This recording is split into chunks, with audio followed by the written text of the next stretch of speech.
Welcome to the DLLS Rangers Weekly Podcast, now part of the All City Network. Hit the subscribe button for YouTube and also become a DLLS diehard at www.alldlls.com. Now here's Jeff and John. Hey everybody, and welcome to the DLLS Rangers Weekly Podcast. This is episode number 41, and today Texas Rangers first round draft pick Gavin Fien is going to join us in just a little bit. Big shout out to the Round Rock Express who helped us out in sponsoring this. Hit that subscribe button down below and hit the likes buttons, guys, and comment, anything like that. It always helps the show. It drives it up, and helping this show helps us, and then we can bring you this content. Sorry about last week. We were not last week, but I was becoming an empty nester. Man, that's crazy, John. I know it. Moved my youngest one into college, and so now the wife and I have to stare at each other every night. Guess what? I'm having to do dishes and take out trash now. So, oh man, I do that anyway. I gotta start cracking the whip on my kids. They need to start. Henry's the age now where it's time to. Yeah, he has expressed a mild interest in mowing the yard. So I like mowing the grass though. So, but it's a good workout to get out there and sweat. I have to surrender it to him. Also, while we have you, notice my hat, DIFD. That's Do It For Durrett. Our 11th event is coming up September 12th. It's called Swings and Strings. John is going to be swinging it at the golf course. Yep. As will I. Grapevine Golf Club, 27 holes. It's a great little course. I hadn't played it until our event last year. It's fantastic. Yeah, I like it. Anyway, you can sign up for that. The Strings is a concert at Texas Live that night. Let's see, who's it going to be? Rhett Miller from the old 98s, Josh Weathers, and then the Bird Dogs, George Dunham's band, is also going to perform. So opportunity for you guys to get out there, support a great cause, Do It For Durrett. Our auction went live today. We'll link that out later. We will put the link on the show description here on YouTube, and also since you follow me and John on the Twitter, we will also tweet that out. And great items right now.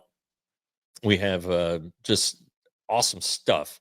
The Rangers package that they usually give us, the boxes and boxes of stuff, is in the process of being built. So you won't find that stuff on the auction site right now, but it will be before the event. And Tuesday at the ballpark, Brandon Boyd, who's the equipment manager, who helps us, he's the unsung hero of this thing, because he helps us get autographs from not just the Rangers, but from other clubs. He had put out a table of about 4 dozen balls and just this giant box of bats, and list of the players whose autographs we wanted. Caleb Bosley, for instance, is not on the list, but all the other big guys are. Well, he's not a big guy. The big guys are. And so just imagine Wyatt Langford. There's going to be Wyatt Langford stuff. Yep. Marcus Semien, Corey Seager, Jacob deGrom. The list goes on. And then from the other teams, Bobby Witt Jr., sure, George Brett, Ichiro Ball, Cal Raleigh bat, Aaron Judge ball, just all kinds of stuff. And we really want to thank the Royals too, because of the Royals understanding that we have a relationship with Pat Green and helping the flood victims. Yeah. They went crazy and were fantastic with everything they gave us. So anyway, go to doitfordurrett.com. And you'll find links to everything you need. Yep. So, but again, we'll link that stuff here in our show description. Absolutely. And if you don't know what Do It For Durrett is, it helps families that are victims of sudden loss in their family. Richard Durrett, who passed away, God, what's it been? 11 years. 11 years now. Then Richard suddenly passed away, and this was initially for his wife, Kelly, and their kids. She was pregnant at the time with their youngest. She wanted to give back, and this is a great event. I love it. Every year I've been doing it, and Jeff's on the board with Emily Jones and Anthony Andro and even John Daniels. John Daniels is on that, and they just raise this money, and they give this to families. Look, when you're dealing with a sudden loss of somebody in your family, your head spins. Somebody comes in now with some money to pay some bills, do some stuff, and help you while you grieve. And then you get back to normal life. I think it's a great cause because you can't be prepared for that ever. Never. And Never. sometimes, you know, we've all experienced loss. Sometimes it's cancer, and you know it's coming. Sometimes, though, in Richard's case, you just drop dead. Just drop dead. It's sudden, and then when that happens, you have an outlet and do it for Durrett, and we're always glad to help families. So, absolutely. Hey, we're sitting on a pretty good little budget right now. So if you guys know anybody, reach out, and we'll. There's a process. You got to go. Process. We got to do our due diligence and everything, but. Yeah. We'd be glad to help. So they don't want to sit on the money. They want to help families. So that's what that's for. Okay. We're going to talk about this big league team. And actually we probably need to call in a triage team or something like that. What in the world is going on? Good Lord. You talk about, you decide to start winning every game at home besides one. And in the meantime, do it with guys that you weren't counting on because they're all going on the IL. Yeah. It's crazy. Let's see, since the last road trip to Toronto and Kansas City, the Rangers have lost to the injured list. Evo. Well, yeah. I mean, I was trying to do it in order, but I can't. I'm not that smart. But okay, so Sam Haggerty. All right, that's a little bit of a loss. Yeah. Jake Berger, a little bit bigger of a loss. John Gray, yeah, a loss. Cole Winn, yes, the way he was pitching, sure. Marcus Semien, your Iron Man and team leader, out for the year. Evan Carter, who was coming on, out for the year. Nathan Eovaldi, who, was going to be in the Cy Young conversation, lost for a year. And then, not for a year, for the year. And then out of nowhere yesterday, little appendicitis for Corey Seager, and he has to have an appendectomy and could miss the rest of the year. Is that why they pulled him? Was he feeling something? Well, we asked about that. He had complained that he was a little sore before the game, but he wanted to play. All right, so he goes out there, single, walk, makes a really nice play on a pop-up. Right. 2-run homer. It's 11-1. It's like, all right, he comes out of the game. Everybody's like, he just gets the rest. Get your star off his feet. And that was what Bruce Bochy did. But then Corey said, my side is worse. So the doctors checked on him. He did not travel with the team. They advised him, stay back. We'll see how this plays out. And then yesterday morning wasn't any better. And so off to Mansfield he went and had a little appendectomy. So he in the process, though. You can't ignore that. That's dangerous. You got it. Good thing he went and got that done. And our son had an appendectomy, and his had burst. Henry's had burst. And if it bursts, there's a risk for infection, and you have to stay in the hospital for 72 hours. Apparently, it didn't. Corey's had not burst, so that's good. He's not ruling out returning. He wants to be back. He's done some research on guys who've had this and how long it took them to come back. I tried to do a little bit too yesterday, and I don't know if there's enough time. Now, maybe he's found some cases where it isn't. I tell you what, if this team as long as the ones I found, but if they're still in the hunt, let's say the last week of the season, he'd play if he could. I think Corey's going to try to come back. Sure, but if they're not, anyway. The fact of the matter is, what a kick in the balls here these last 2 weeks. It's just been crazy. And I do know that about Corey, and there's people that talk about, well, he doesn't hit batting. Whatever. Corey wants to win. That's all he cares about. I mean, that's his thing. And if this team is in the hunt and he can come back, he will come back. That's no doubt a doubt. But also, I would say this as the Rangers organization, if they fall out of it, it's like, don't even worry, dude. Heal and get ready. Let's see what we got and let's go forward. But they're playing good right now. So let's see what happens. I mean, have they, was there any talk? I wasn't there. I was there when the news came down, what the Pirates did with Heaney, but by the time we heard, we had already gone upstairs and all of that. Have the Rangers considered it all? That's an arm that could come in and fill a spot right now. I mean, I know he's got a 5-point whatever. It's an arm, but he hasn't been very good. Okay. So, maybe there's a relationship there. Obviously, they would have to pick up the remainder. Nobody's asked about it, though. His salary. The Rangers have said, yes, we want to look externally too. That's what Bochy said. Yeah. And Chris Young said it as well. I think, though, that, these next couple days before August 31st, which is when, this week is when guys are getting put on waivers or outright released as teams try to shed some salary or just create room for younger guys. But the 31st, 11:59 p.m., they have to be on the roster to be eligible for the postseason. Right. So these next few days could be you could see a scenario where something like that happens.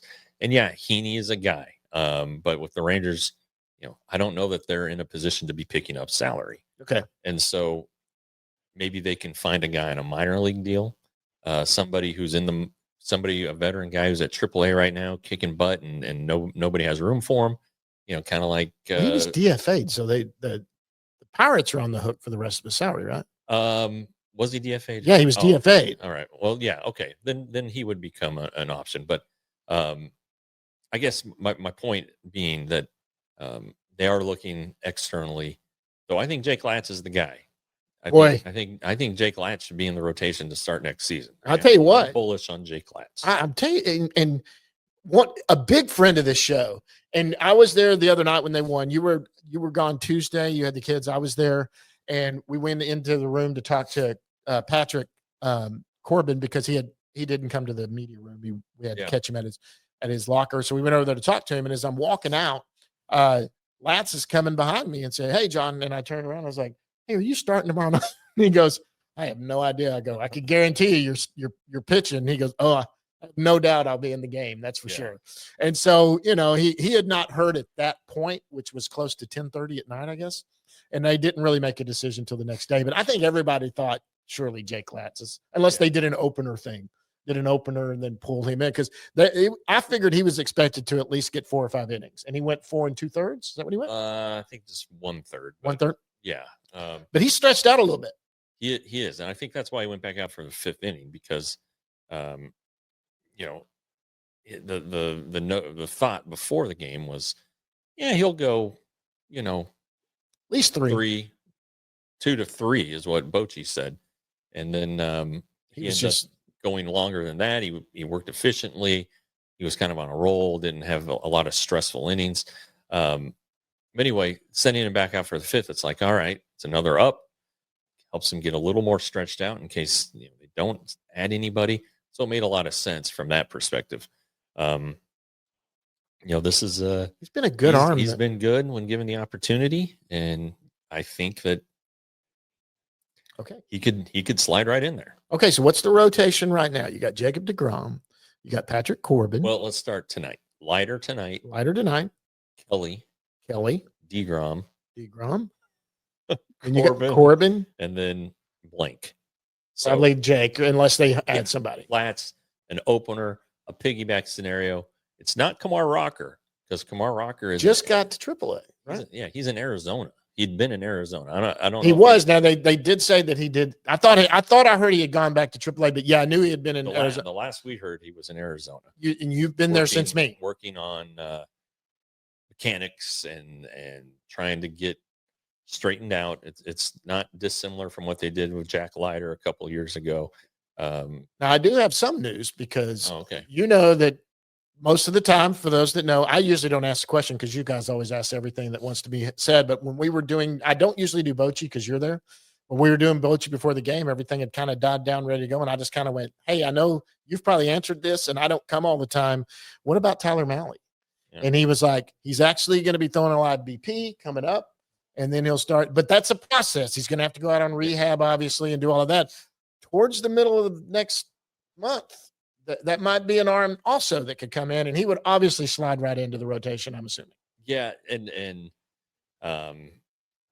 he probably won't come back totally stretched out. So that would be a him and Latz combine back situation. So they've got some people that are potentially there. And the thing is, the 2 arms that we kept talking about that were close, that might get a shot this year and come up, got traded in the Merrill. Yeah. I mean, I guess that's how it works out. That's you know what? That's what this game is. You tried to get better. You went and did it. We're gonna go through this last month of the season. Hopefully, this team makes a push and they get Seager back towards the end, and maybe they slide into that last spot in the playoffs. We'll see. we'll see what happens there. But when the offseason comes around, the question, this team's going to keep going because we're going to be talking about, is Bochy coming back? What's going to be happening? There's going to be a lot to talk about. Yeah. This offseason is going to be busy. It's going to be a busy offseason. And you know, I know that, you know, like Adolis Garcia is playing great right now. And, right. You know, he has to be a part of this lineup. You know, you can't get rid of him now. You know, like, you know, the Rangers had some guys that they could put on waivers potentially. Sure. Yeah, but not now. Yeah. But not this guy now, because he's going well, and somebody would probably pick up a contender would pick up that salary. It's probably less than $2 million around to left, which wouldn't be a bad investment for a team. No, if you're going to move him, you trade him in the offseason, or you non-tender him. Nah, you got to get something for him. But anyway, my point being, he's not going anywhere, especially with the Seager injury. But you know, they just the timing of all these injuries and this homestand, and now they're going on the road where they've struggled. You know, it just seems like the deck is stacked against them. Yeah, it is. But we'll see. You know, they continue to pitch well. Yeah, they are scoring some runs. Jock Peterson he's starting to find a little bit of it. 7-game hitting streak. He's woken from his slumber, and welcome, Jock. Thanks for joining us. You know, some of these young guys like Duran is playing well and providing. Yeah, he has right now. Our buddy Cody Freeman, you know, gives a tough at bat and kind of a fiery kid, and you know that these young guys can infuse some energy, and I think they have. But is it enough to carry this team through? What's the infield right now? You got Young, Smith's going to be playing short. Are they going to put Cody and Duran over? Duran and Dylan Moore. I would imagine right now of the three, Duran gets the chance.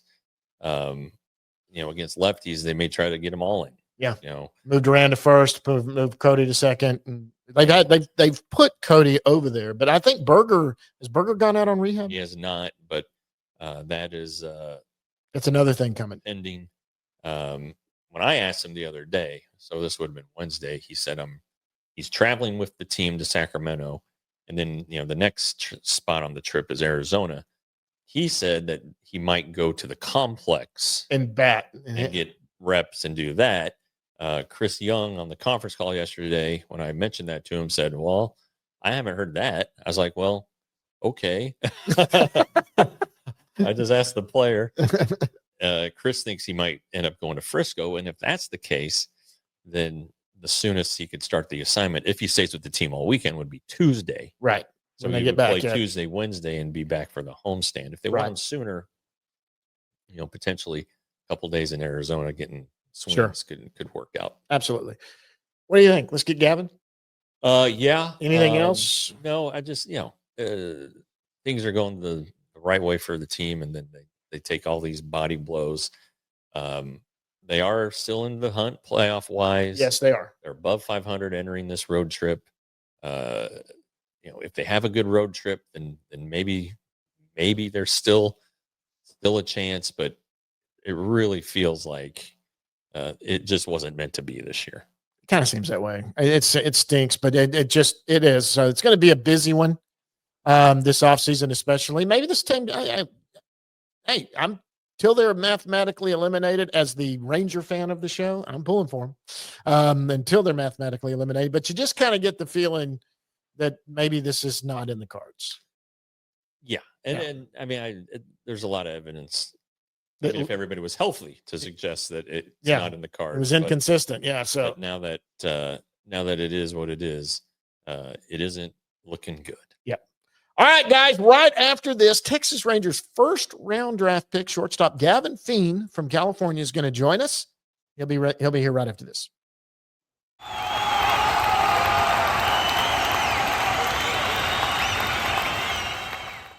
All right, guys, and joining us right now from Columbia, South Carolina, where the Hickory Crawdads are taking on what are they called? The Fireflies. The Fireflies. They used to be called the Capital City Bombers when I went there years ago. It's Texas Rangers' first round draft pick, Gavin Fien. Gavin, what's going on, buddy? Hey, how we doing? Nice to be here. Thank you, guys. Yeah, thanks for joining the show on the road. It's always kind of can be a pain in the butt. we wanted to get you on. We have a long history of getting first round draft picks on, but before the season ends. So we're glad to have you. How is your first taste of pro ball going? Yeah, I mean, it's been great. Got sent to Arizona right away, kind of just getting some instructional stuff, just working on stuff here and there. And then they sent me out to Hickory, and it's been, awesome so far. Just kind of the pro ball life and, what goes on about it. It's awesome. It's a lot of baseball for sure, but so far I'm enjoying it. And, it's been fun with all the guys, and the coaches are amazing. So good time for sure. So you made the right decision in not going to UT. Is that what you're saying? Hook 'em. Hook 'em, but I think, I'm excited where I'm at for sure. I'm just giving you a bad time. So yeah, I mean, talk about kind of how fast it moves, because the high school season ended, then you had some time between the draft, then you're drafted, you're signed, and boom, you're off to Arizona. How fast did it feel like it was happening? Yeah, I mean, it's pretty quick. You think, you're doing the draft process for a whole year, and the day kind of happens, and it's like, okay, we picked you. And then just, you're off to Arizona. They don't really, they kind of ease you into it, but not too much. Like, you're kind of out there, getting your work in, you're starting to lift, doing the cages. And then a few weeks later, you play some games. So played a few games in Arizona, and then yet again off on a plane ride to Hickory. And then they had me a few practice days there, which is nice to get settled and comfortable with the area. And then I think it was a Saturday night that I was, playing my first game. So it was a pretty cool experience, but definitely a quick one for sure. So an RBI triple in your first professional at bat. You see a lot of guys who get singles. You see a few home runs in the first at bat. You don't see a lot of triples in the first career at bat. I think that's pretty cool. But you've had 18 at bats, 4 games. It looks like you're holding your own. So, but have you been able to notice a difference in even just from the complex and the bridge league that you were playing in to low A? Can you tell a difference in the pitching and the pace of the game?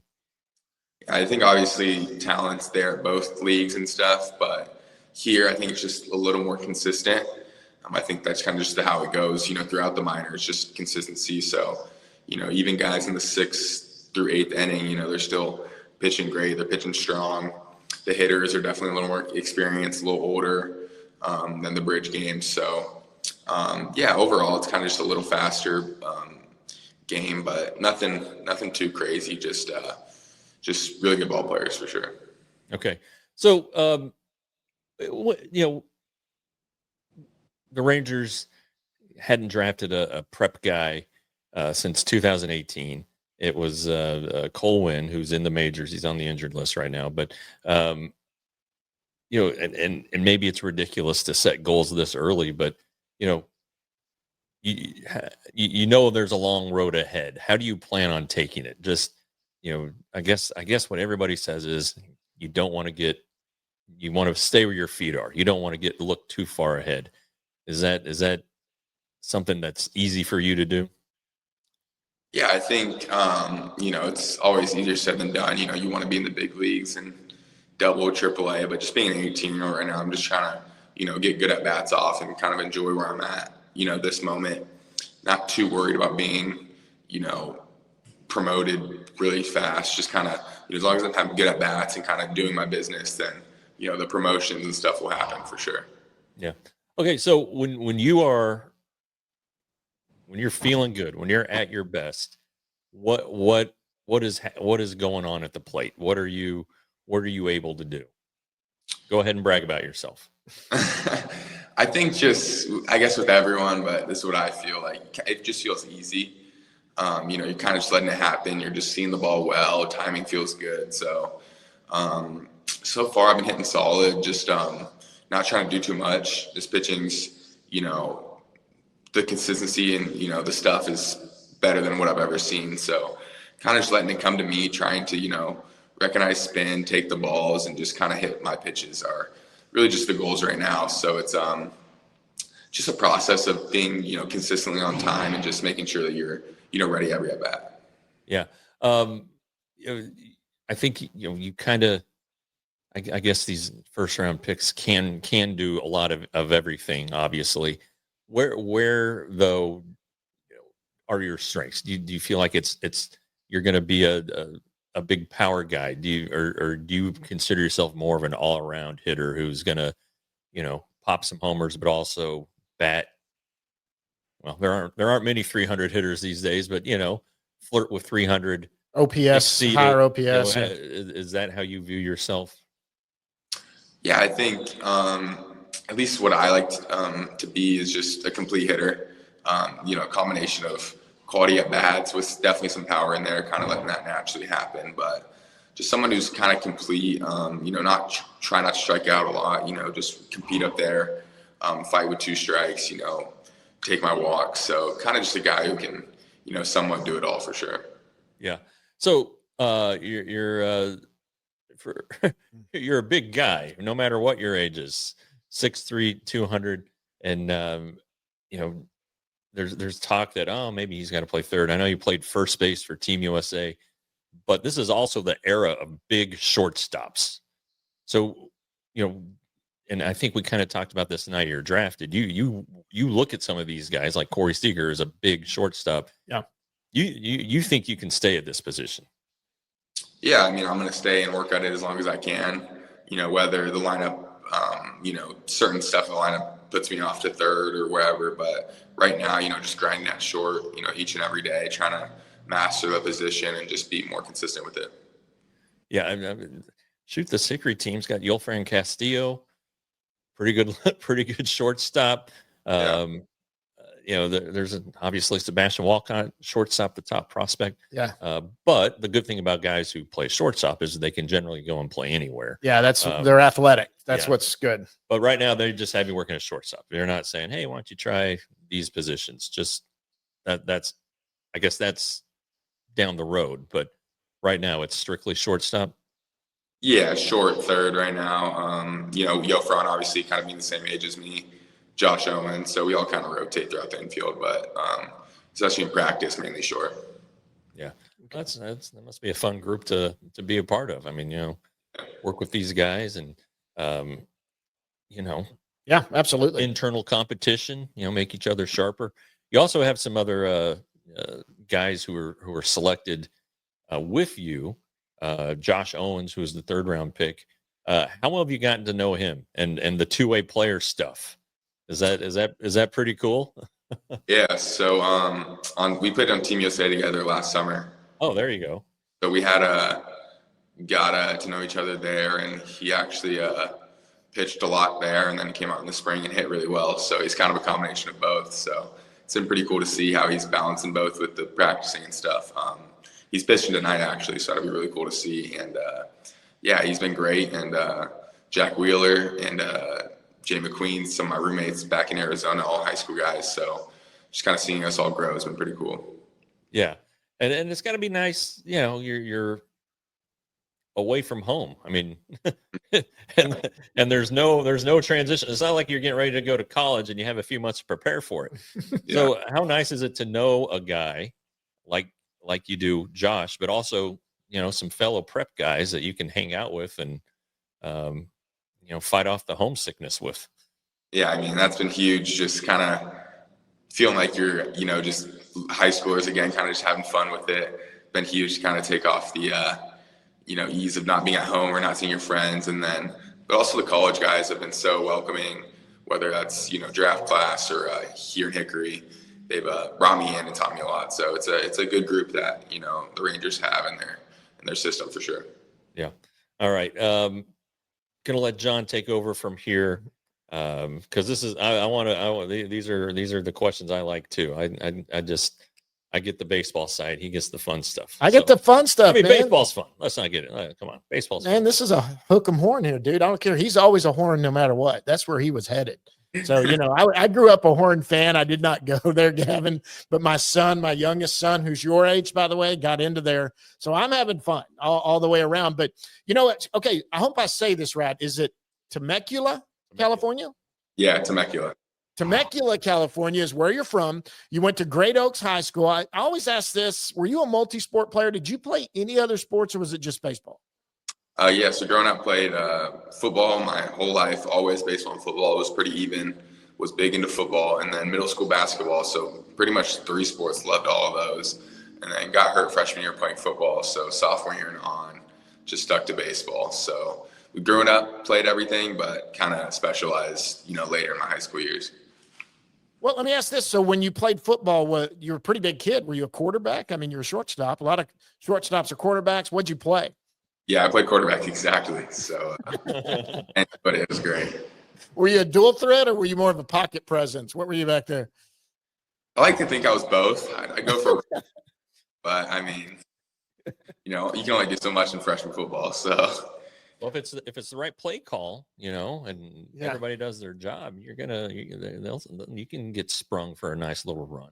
Yeah, exactly. You got to be able to do it. That's just the way the game is. My son, who is now in 7th grade, his first time playing tackle football, he's going to be the quarterback because he can throw it better than anybody else. But they just run. He said all they do is run pass plays.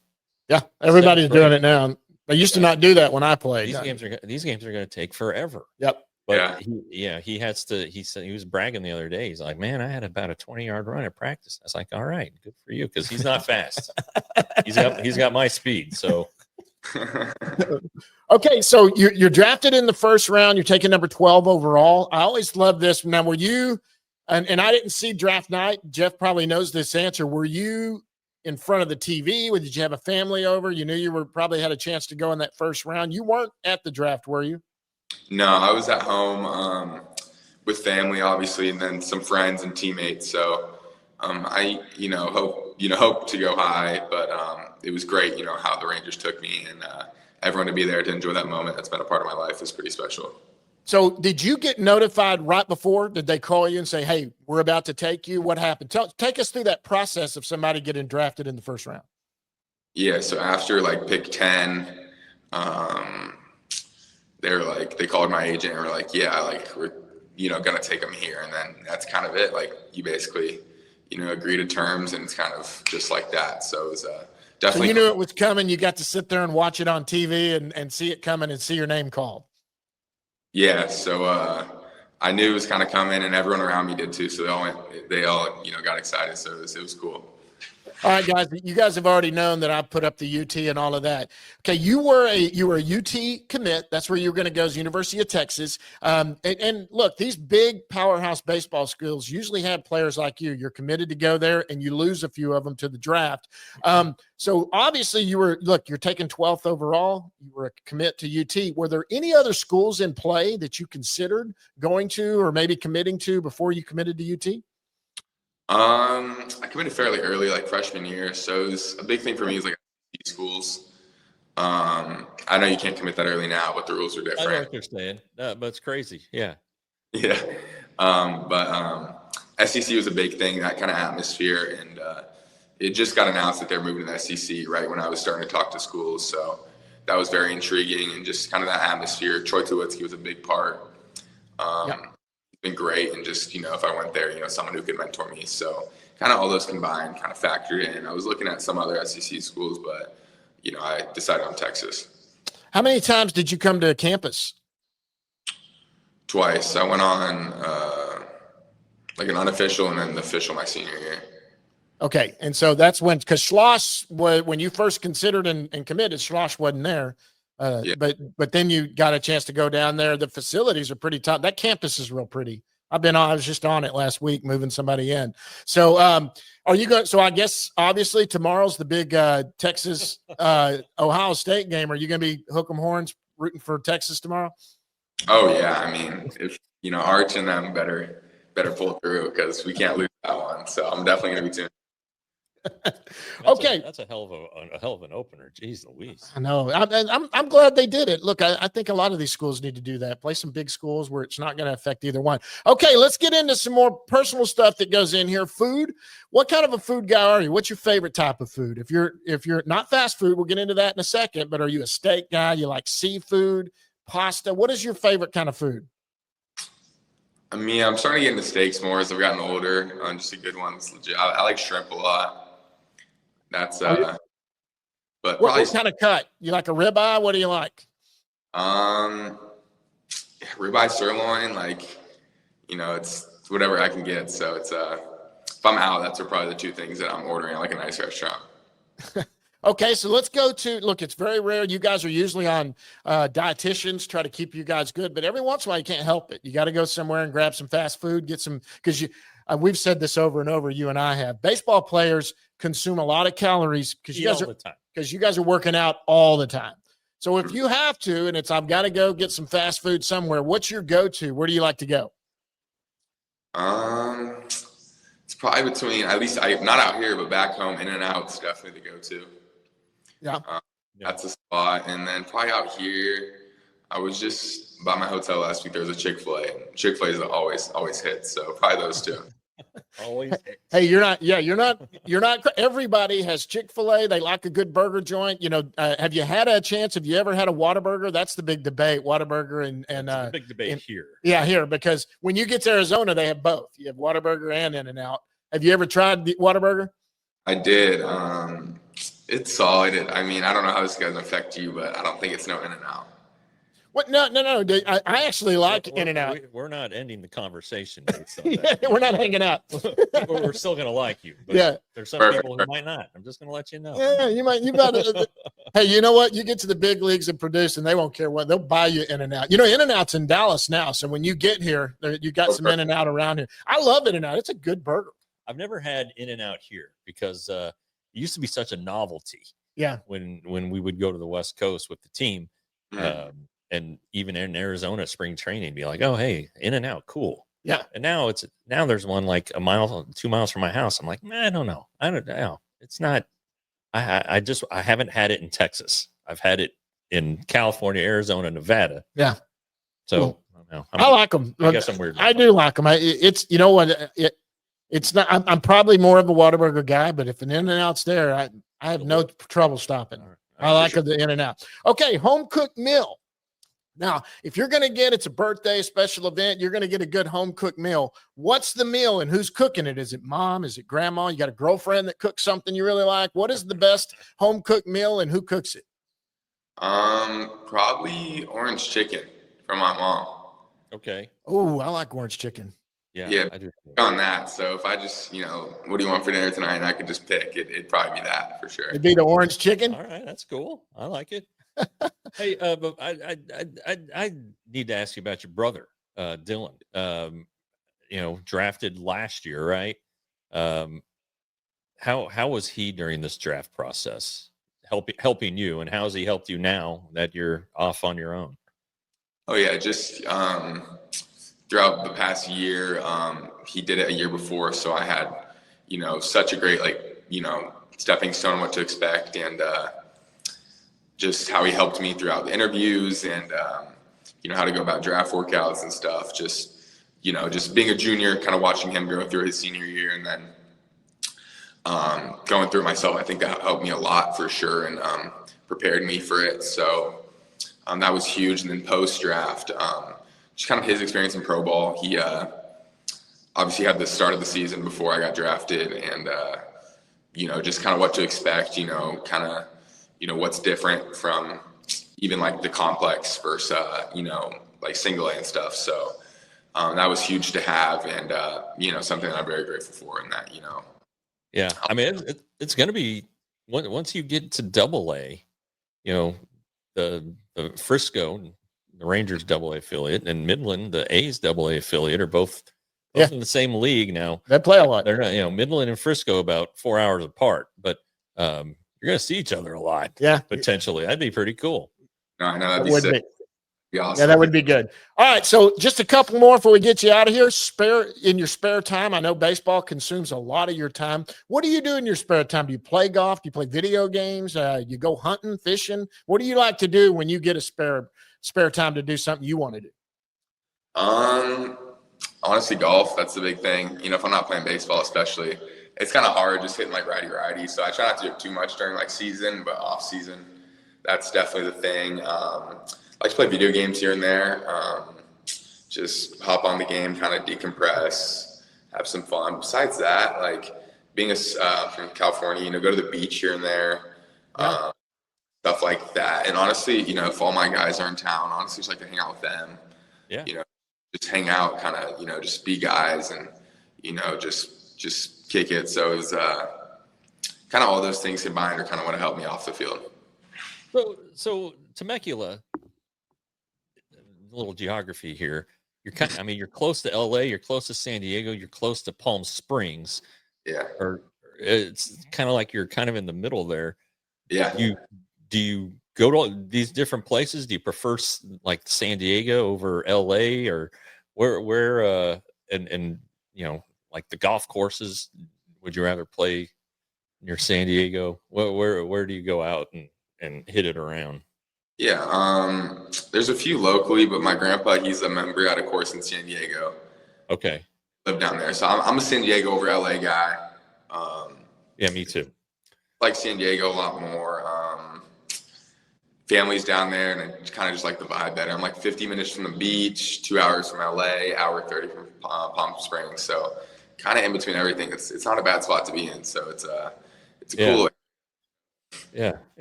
Okay, let's get him last one. We'll get out here. We asked this of everybody, and it's a real fun one. We've gotten some crazy answers over the year. And I'll give you some examples of the answer so you know where we're coming from. It's basically, what is something that nobody knows about Gavin Fiend? Some answers. Your general manager and president of baseball operations is Chris Young. His answer to this was he is a true crime junkie. He likes true crime shows and all of that. When he gets spare time, he likes to get those true crimes. There was a couple of guys that had different ones. We got the Chris Young one's pretty tame. We've had a guy who, when he was 4, got his finger slammed in the door and cut off the end of his finger, cut off. Hit it sewed back on. Davis Wenzel, who's no longer in the organization. Yeah, then you know there's another one that. Famously, a guy who pitches for the Angels named Brock Burke, who sleepwalks. Was a sleepwalker and like has like crazy stories. Roommates on the road would talk about him waking up in the middle of the night and he'd be punching his pillow and stuff. It was crazy. What is something that, and you didn't have to be that crazy, but what is something nobody knows about Gavin Fiend? Right now, I mean, I'm really big into music, and I'm trying to learn the acoustic guitar. Okay. That's cool. I mean, I tried to do that one time and gave up just because I don't have the patience. So how long have you been working on it? So a few years. When I'm not, I'll be able to play the guitar. Well, he's better than me if he's done it a few years. Did you take lessons or are you just teaching yourself? Oh no, I just started it really. Oh, okay. Probably months ago, but yeah, kind of just self-taught. I'm not great at all, but it's something that I really enjoy, and kind of also kind of off the field that helps me like decompress. Do you sing? Oh boy, that's a work in progress for sure. I'm gonna stick. Well, Kyle Higashioka is a really good guitar player. Yeah, supposedly, yeah. You see a lot of guys in the league that will. I think John Gray plays guitar too, or something. But you'll see guys that have guitars at their locker, and it's happened throughout.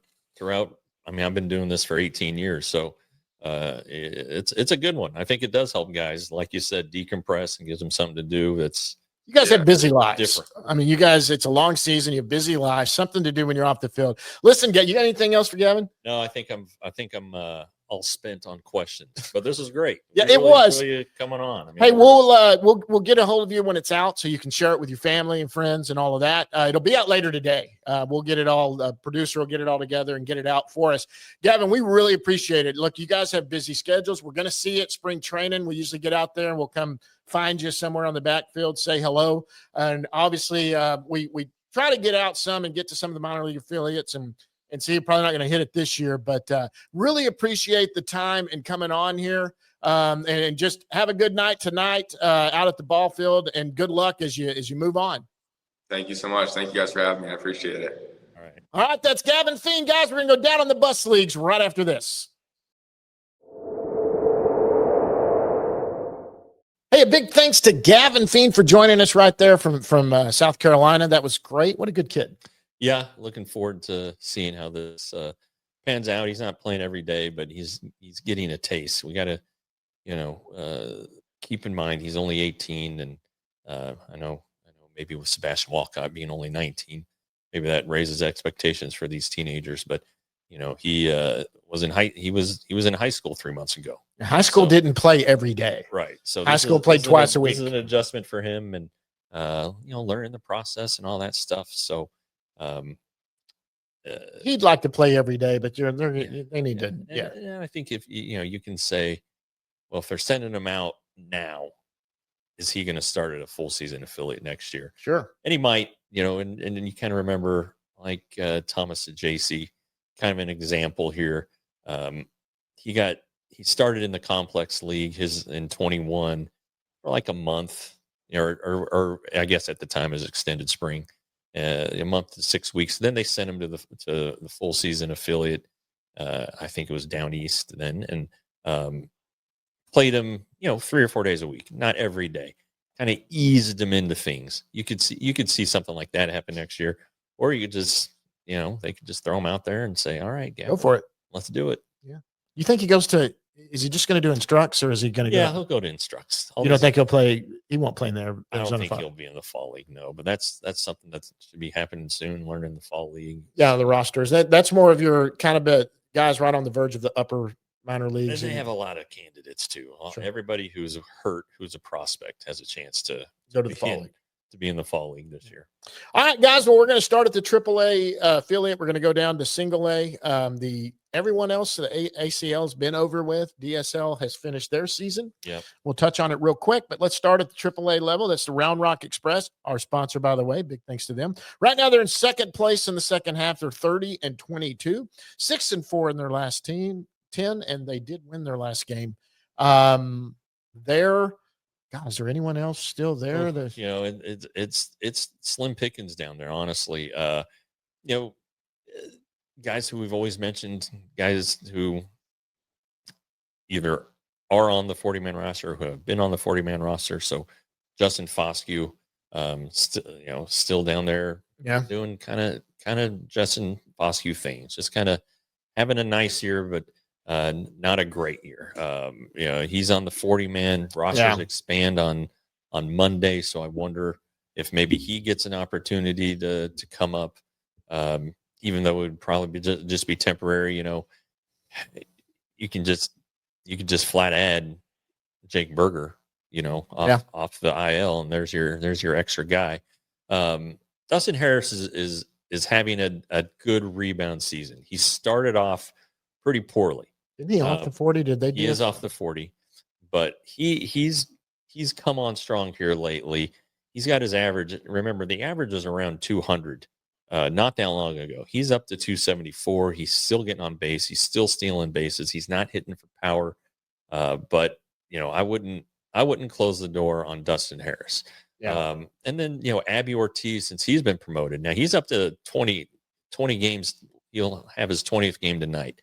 He's batting 300 with 6 home runs. It seems like he has really kept up with the hot streak. He was the I think the Texas League Player of the Month. Yeah. In Double-A, gets his bump, and the first week he's the damn Pacific Coast League Player of the Week. Yeah. So good for him. I don't know that he's a top guy. He's a left-handed hitter who's plays first base, and if you're looking for a comp, maybe Rowdy Tellez. I mean, just only younger. It's a maybe it's unfair, but physically they're built the same. Yeah, I think Abby's a little more athletic. Probably doesn't have as much power, but I don't know that he's going to be in the lineup, the Rangers roster at any time next year. Yeah. But you never know. But and then also Omar Narvaez, the catcher. Not sure that he's a name to remember just because if the Rangers do stay in this hunt, they might want a third catcher. Yeah. And he would be the guy, but he's hitting 200 right now. Although I think he hit a grand slam the other night. Yeah. And they've got a couple of great candidates to throw on the 60-day IL to end the season where they could get the roster spot and not have to. And then on the pitching side, it's really there's not a lot there. Yeah. There just isn't. It's kind of I love Robbie Alstrom, of course, and he's probably, honestly, if they had to go to a guy, like, gosh, we really need a guy, that might be it. Robbie Alstrom, and then Ty Block, who has big league time and he's pitched pretty well as a starter. So maybe we should have included him in the first segment when thinking about guys who could maybe help the big league club. Maybe, yeah. Maybe him. He's made 11 starts, though, so you wonder. I have a feeling there's going to be some free agent minor league guys here pretty quick that they might go picking through. So, yeah. Anyway. All right, let's go to Double A. Double A, the Frisco Rough Riders here in the Metroplex. For you guys that want to go see some good baseball, run out there to Frisco. The top prospect in the organization, who's also in the top 5 of all of baseball, Sebastian Walcott's still there. Frisco's in second place right now. They're 25-29. They're 4-6 in their last 10. They have lost a couple in a row. Yeah. But they're 9 games out. They may be in second place, but they're not making the playoffs. Yeah.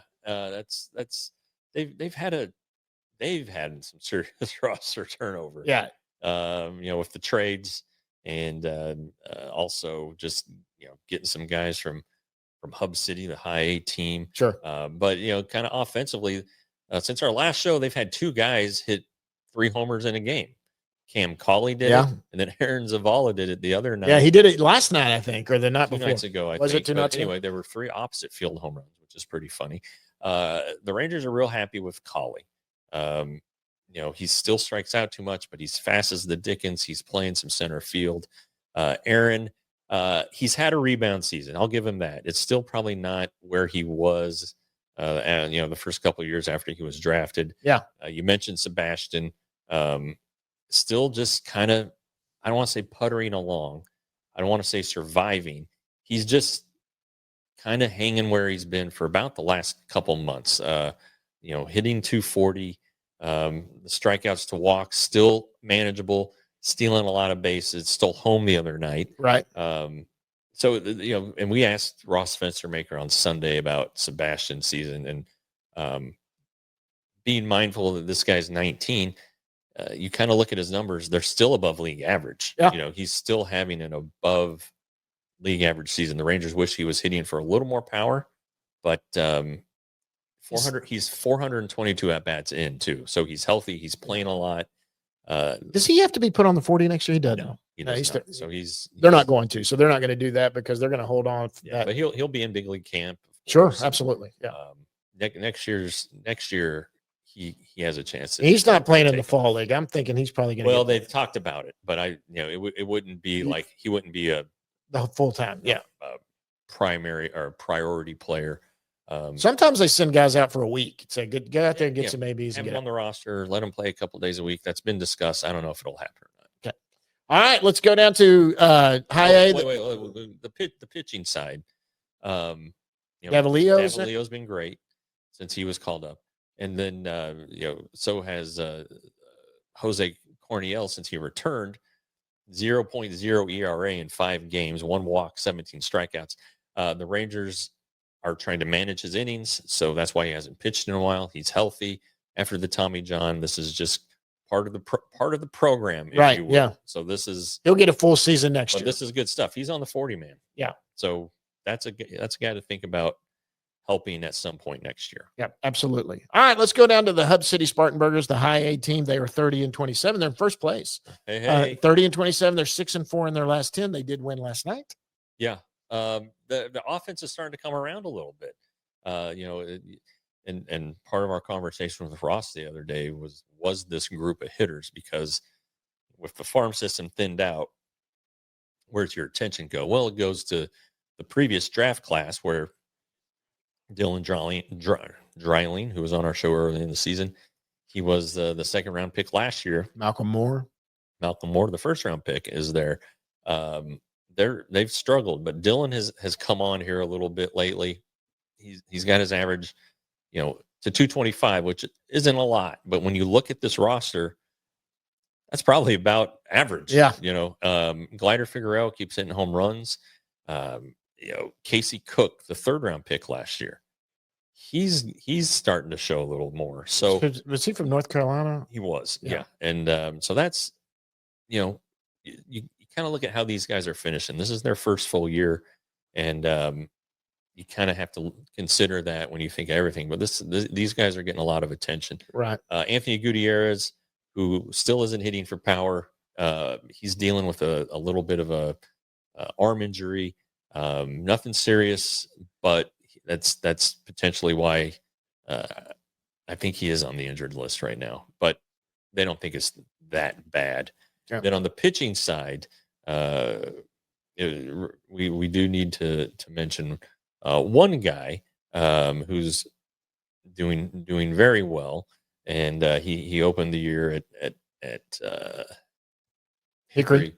It's Dalton Pence, who had a really nice start the other night. He's killing it at high. He's got a 141 ERA, 172 average against 42 strikeouts, 10 walks, and 38 and a third innings. So as they flirt with what they're going to do with this guy, they stretched him out the other day, and he responded pretty well. So that's a guy to keep your eye on. And then one more, might as well, Aiden Curry. He's having a good little bounce back here. Yeah, he's got the ERA. I think he started a little slower, but he's really come on. And this is his second year at this level. So Yeah. Don't know if he'll get a promotion next year. He may have to start here and earn it, but looks like things are going the right way with him. All right, the Hickory Crawdads, they are the low A team. We just talked to one of their new star players who's there to just kind of get some big league or get some professional at bats, and Gavin Fiend. Hickory's in third place right now. They're 30-27. They are 4-6 in their last 10. They've lost 3 in a row. So and this happens, and nobody looks at wins and losses down there. Everybody wants to win, but more importantly, I don't care if you could have a perfect game going and your pitch count is 60 pitches and they're going to say, pull him. I don't care if the count's 1 and 2, go ahead and get him out. This is it. They have a program, and that's why it's hard to manage at those lower levels. Every day you could get a phone call and go, oh, by the way, he's not starting tonight for you. Right. Go figure out who you're going to start, because he's going up to high A or whatever. That's how that works. But what's going on at Hickory? Well, Max and Martin's been promoted to Hub City, so finally, good for him. Another guy who was a guest early on. Yeah. This is where, as we were talking about with Gavin, a lot of some of the draft class is starting to show up from this recent draft class, where a lot of last year's draft class has been located, where a lot of the young international guys from last year and this year are performing. Yermi Cabrera, all right, he's probably their best offensive player. He's been there most of the season, if not the whole season. And then you kind of look around, and you names will pop up like Yoel Fran Castillo, who's doing okay. Sharing time at shortstop with, sounds like, a bunch of guys, including Gavin, and Josh Springer, the catcher. He's a guy to keep an eye on. He's only played in 14 games, 41 at bats. Paulino Santana, the big guy last year internationally. So those are some young names. Probably all of them will be at, except for Cabrera, will be at Hickory again next year. So just keeping an eye on some of these guys. Keep them in your mind, in somewhere in your brain, whether it be the back or whatnot. But this is I don't know which wave it is. They always talk about, well, we can, the next wave, this wave, that wave. These guys are a part of a wave. Yep. But it's one that's still out there yet. It hasn't gotten close enough to shore. Yep. Well, guys, I think this is another one. Well, we need to mention the DSL team, which they're done, right? Yeah, they made the playoffs, but were eliminated. Elorki Rodriguez was named a DSL All-Star. He was the big money signing in January. Right. So he ended up with one more walk than strikeouts this year. That's good. He can do a little bit of everything. Stole some bases, hit some home runs. Great season for him. And again, these guys, they can't join an affiliate, a full season affiliate, because then it limits their workout time back in the Dominican. You're right. But I think they can go to Instructs. So they'll come into Arizona probably for It Instructs. wouldn't surprise me if some of these guys end up there. Yeah. And instruct starts in, a couple weeks. Yeah, absolutely. And then there's a reason for that. They're more comfortable there too for these young kids anyway. But next week, you look, Elorki's going to be over here next year anyway. Yeah, probably in Arizona to start, but end up out at Hickory before the season's over. That's where you're going to see that. Look, the minor league system is not at its best right now. It is very top heavy with some really good prospects at the top, but you got some guys that could potentially break out, but they haven't yet. But they do need to replenish the system. They had a great system the last couple of years, and now it's starting to just, and look, some of these guys just don't pan out. Some of them get traded. That just happens. That's part of this game. Yeah, they do. It is. We out of here?